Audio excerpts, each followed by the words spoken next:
It says if there's peace, then we have everything we need. Im shalom kan hakol kan. Everything is here. And we living in a time where there's the opposite of peace in the world. We just see it.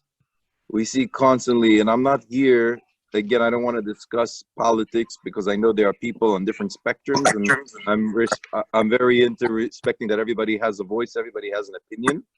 And I won't stop people from saying what they want to say. What I will stop people is if they want to say something and not let the other person say, because then that's not fair. That's you can't have it that way. But one thing I see, and it was something that's disturbing to me, I want to bring it up. And I just, as a precursor, I want to say that I am not a racist person. Very clear to say that. And people laugh who know me that work out with me because I have a very close to my coach, Xavier, and he calls me his rabbi. He's been my workout coach for like 7-8 years, and we're very, very close. And he calls me for rabbinical advice all the time. It's very cute, actually. And everybody in the club, like I'm the rabbi of the 24-hour fitness of Ireland. So. And we discuss things from time to time, especially when it comes to turmoil in the African American community, that with the police brutality and what my opinion is, and we're all very clear. Anybody who has a cup on his shoulders knows that police brutality is not at all encouraged and is a very terrible thing when people misuse their power. I've seen it in the prison system. And it's not something that is, I know that statistically it seems to be going against one race, but it's something that is affecting all races. I've seen it as well, unfortunately.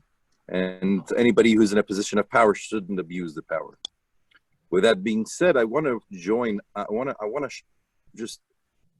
to call it open up your eyes, but there's something that's going on here that's very terrible. And as a Jewish community, we have to also become active about it and be outspoken about it. So, hi Michael. Some of us are from New York. You understand New York. You've seen New York. New York, unfortunately, right now has had a terrible pandemic. Probably affected that state much worse than any state in America. And a lot of times people even ask me, and I'm just telling you that. Why is it that so many of us are very careful about the COVID and stuff? Because many of us don't even know one person who got it in Texas. But you should know that in New York, especially in Crown Heights, hundreds of people have passed away from COVID. And even the Chabad community specifically, some of the greatest heads, I've mentioned it before, Rabbi Groner, the Rebbe's private secretary, passed away from COVID. The Rosh Yeshiva of Oli Torah passed away from COVID. Rabbi Chaim, one of the big activist Hasidim for forever, passed away from COVID. And it just ravaged the community. And of course, I mean, from a scientific perspective, I can tell you because of the social density of New York, how easy communal spread is. When one person gets in, you're davening in a minyan somewhere, all of a sudden the whole shul, which is like 500 people standing together, have a potential of catching COVID. So it was ravaged, it spread like crazy. And because of that, the government was very, very, very strict. And they closed down the whole city until this week. And it affected people very much. We have to understand that those who have been to New York know that there's a mom and pop culture in New York City. It's not like you have Walmart. Like here in Texas, you have like 20 Walmarts in Houston, or maybe even more in the Houston area, right? You have Sam's, you have Walmart, you have Costco, all the big stores that knock out all the little stores.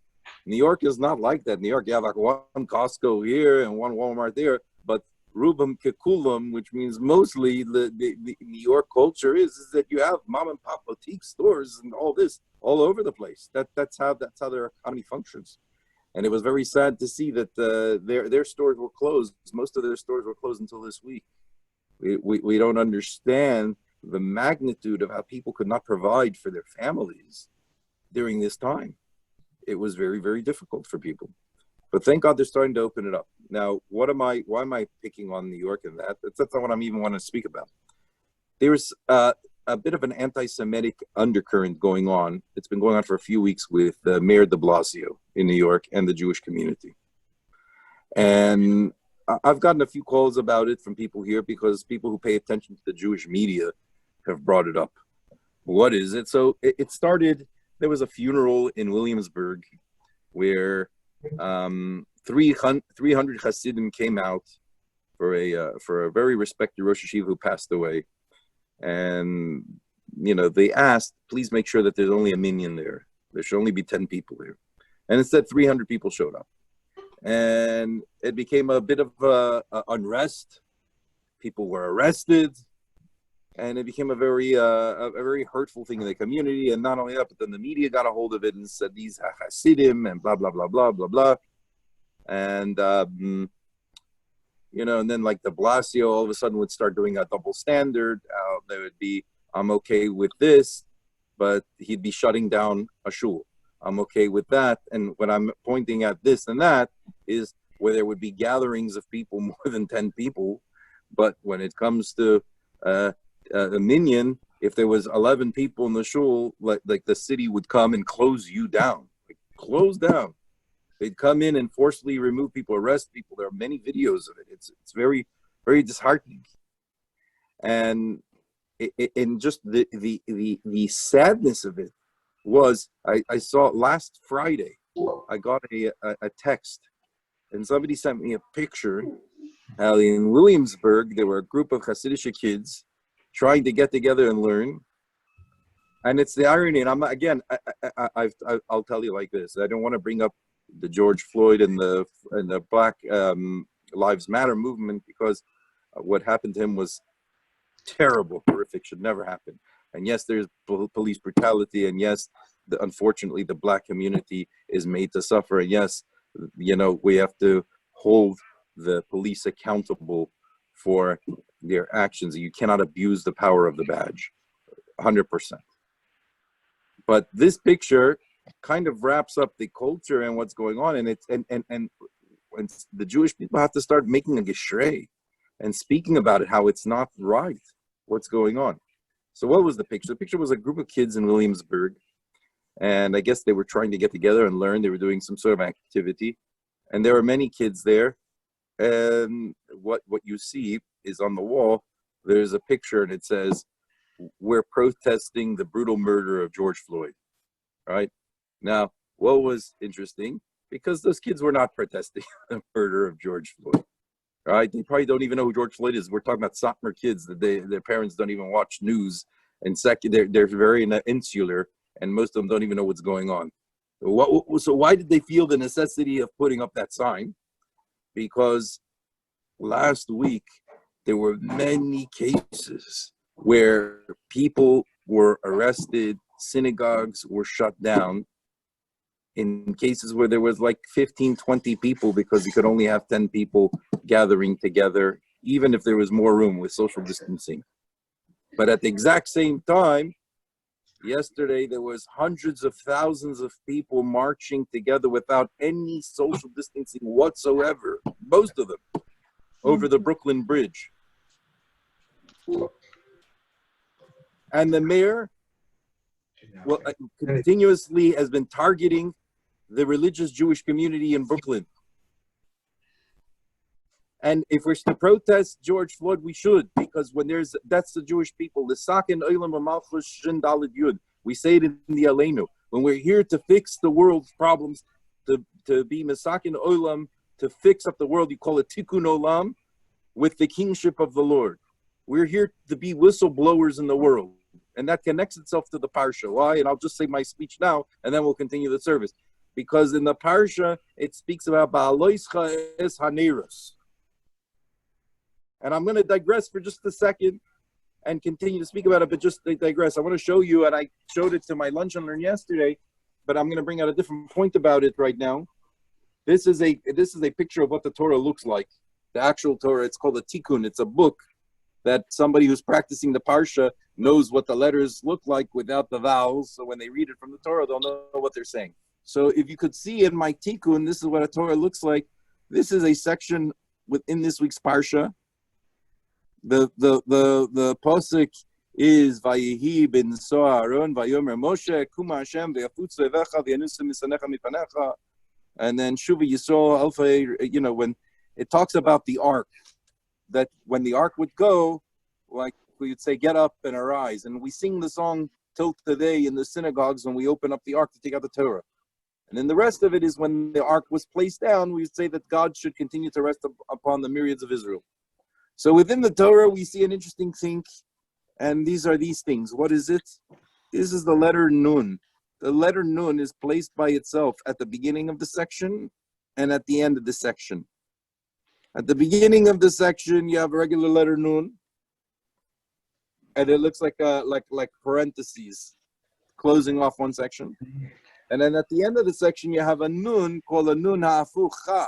It is an upside down, a backwards Nun, which in a sense acts like parentheses between here and here.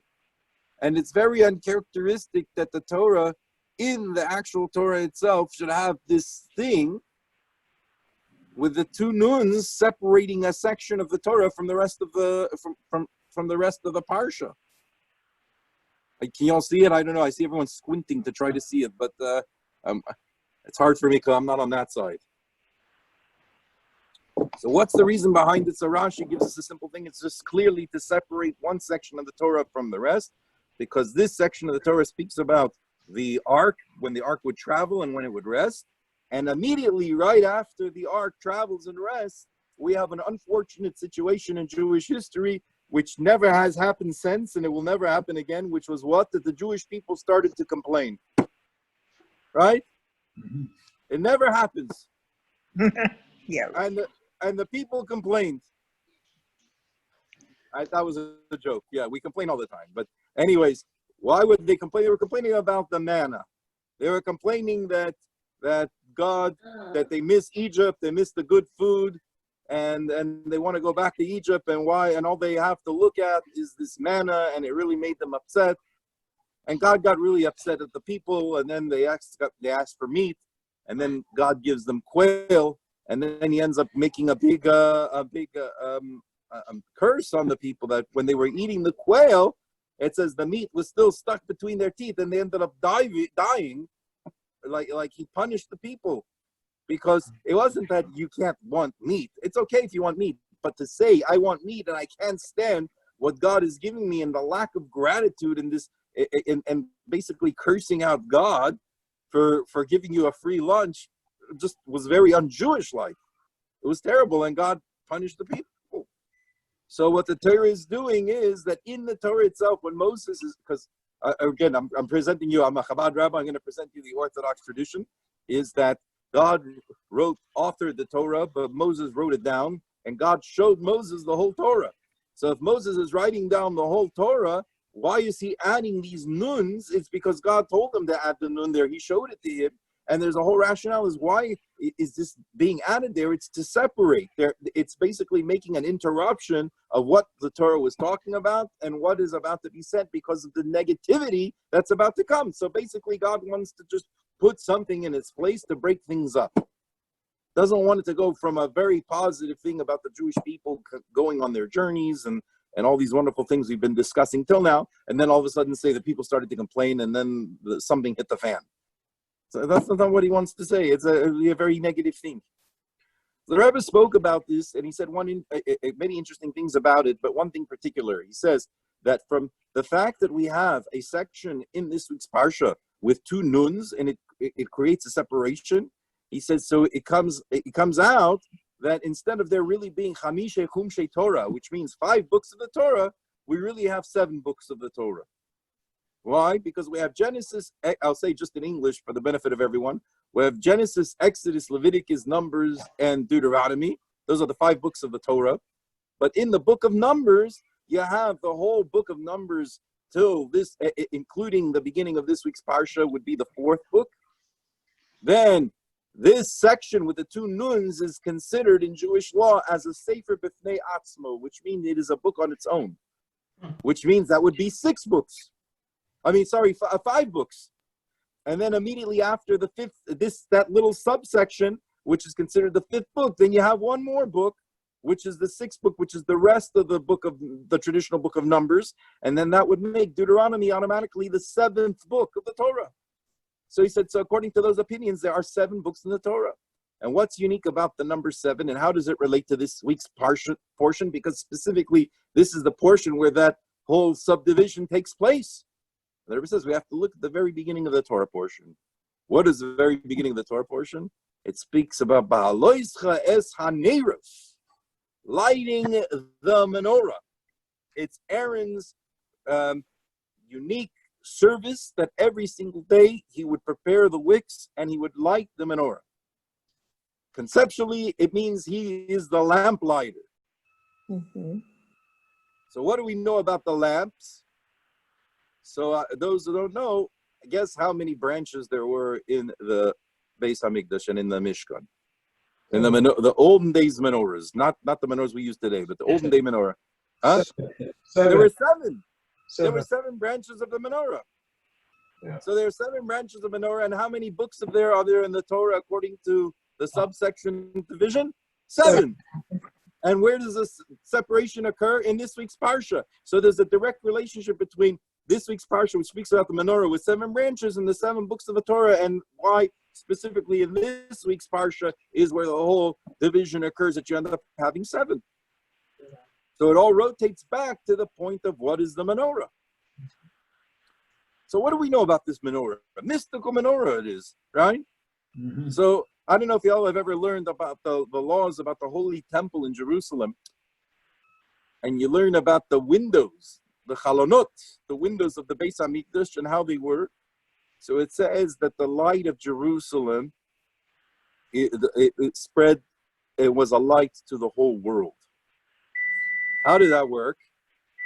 It worked because you would light the menorah, and the light of the menorah would hit the windows of the Beis Hamikdash, and the Beis Hamikdash windows were done in such a way where the window would start in a very small kind of fashion and would project outward, and it would cause the effect would be that the light would shine outwards from the Beis Hamikdash and illuminate the world, right? So what else do we know about this beautiful menorah with a light, a lot of light going on here? What do we know about it?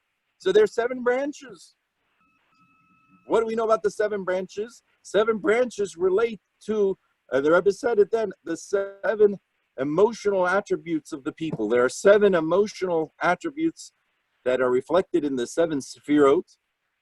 It's the way we act. Some people excel in certain personalities and behaviors, some in others. And it equals 7. And the Rebbe said that what you have in the menorah is the Jewish nation and the personalities of the Jews. But what's unique? The unique thing is that you think that the Jewish people, are we united? It'd be nice if we would be united, right? Potentially we're united. But we're very complicated. Wherever you have 2 Jews, you have numerous opinions, right? Wherever you have 2 rabbis, you have a fight. Just joking. Yeah, it's just very an argument. There's a lot of things going on with the Jewish people. We're very complex. But what the Rebbe says a very beautiful thing, and just to bring out the Rebbe's point, I remember after this Zicha, the Rebbe said this talk in 1991, in June of 91. And I remember afterwards there was a Jewish advertising agency that made this sign, and it was in the they placed it in the subways in New York. If any of you have ever taken the subway in New York, you see there's these like posters, all, not ugly, but there's these metal things, and they put these nice little things, and there's usually advertisements. So there was a Jewish agency that was into outreach, and they would always take a like something educational, put it in some sort of an image, and put it out there on the sign. And I forget what the message, the words on the sign was, but the image still sticks in my head because it brings us out so beautifully. What you have is a menorah. But instead of seeing the golden branch of the menorah, it's like a fancy cartoon. You see sleeves, 7 sleeves. You see an arm, and then you see the arm pointed up, and you see a candle in each arm. But what you see, just arms in the menorah, is like human arms, is a different style of dress of each arm. You see like a youthful T-shirt. You see like a nice dress sleeve. You see a suit. You see this, all different types, right? But what do you see in each single branch? You see a candle. And what do you see at the top of each candle? You see a flame. Which means what? That the object, even though each one of the branches of a menorah are different, the objective of the menorah of each branch is exactly the same. Which is what? To illuminate, to bring light into the world. And this is what we have in this week's Parsha. Behalosecha is hanerus. Aaron is given the commandment to be the lamplighter and to light the candles.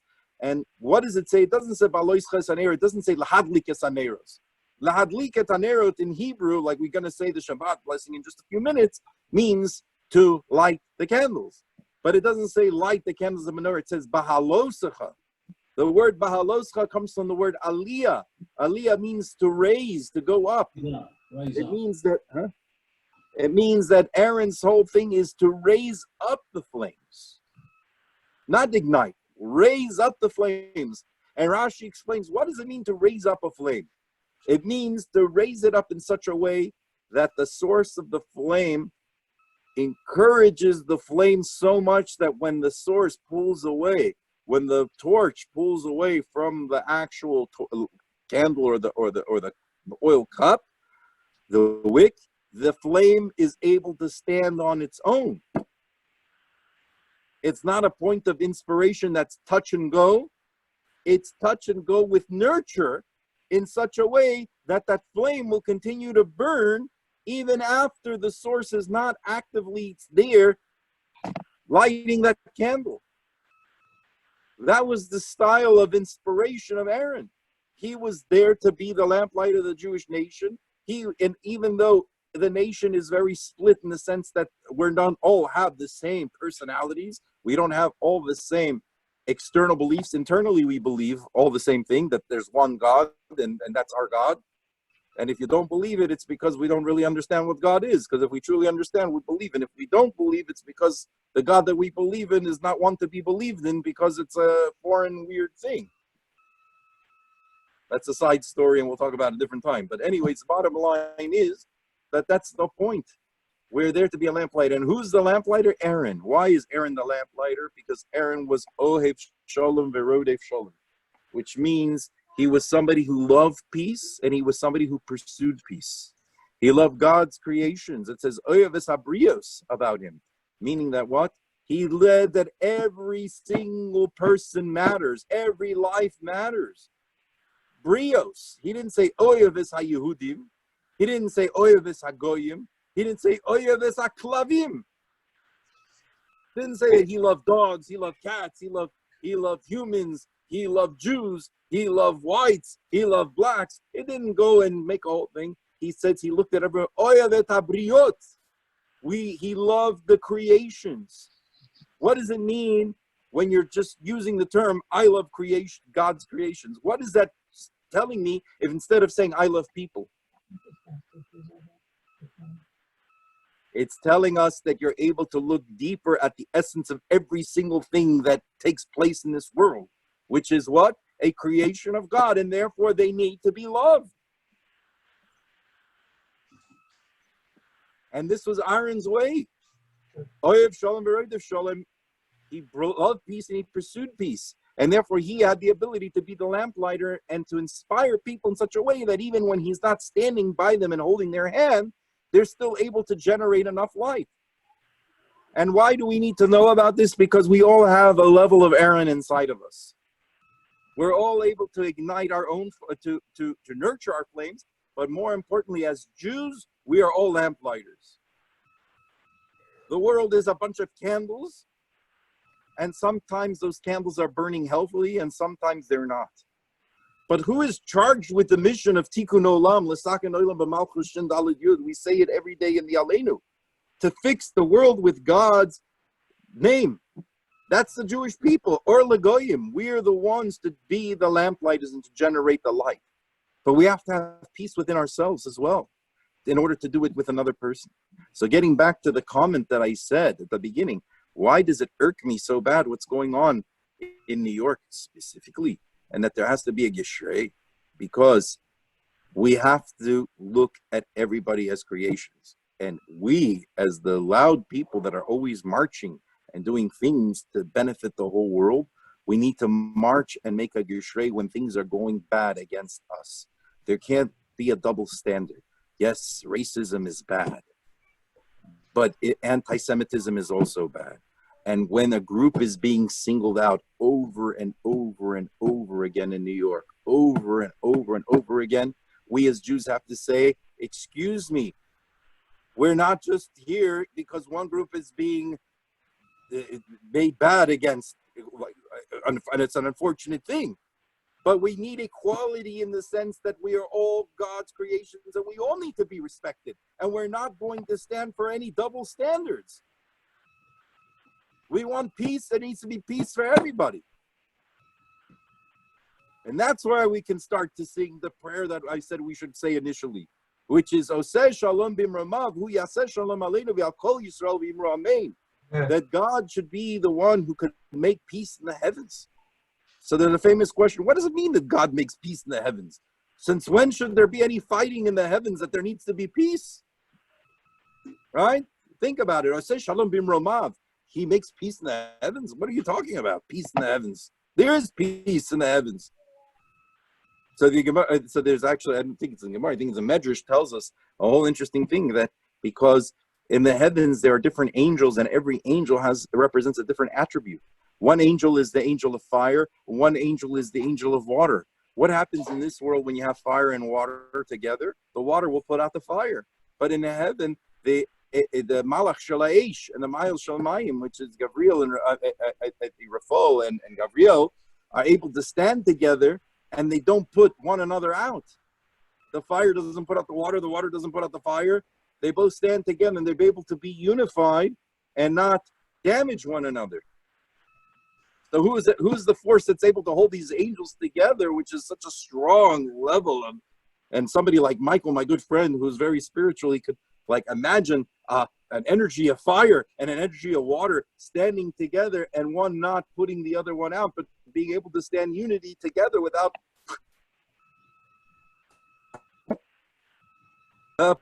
putting, that's because they have energy holds, which is Hashem. And Shalom Bimromav.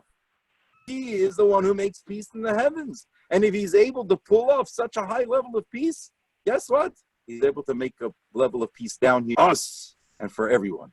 Oh, say Shalom Bimromav.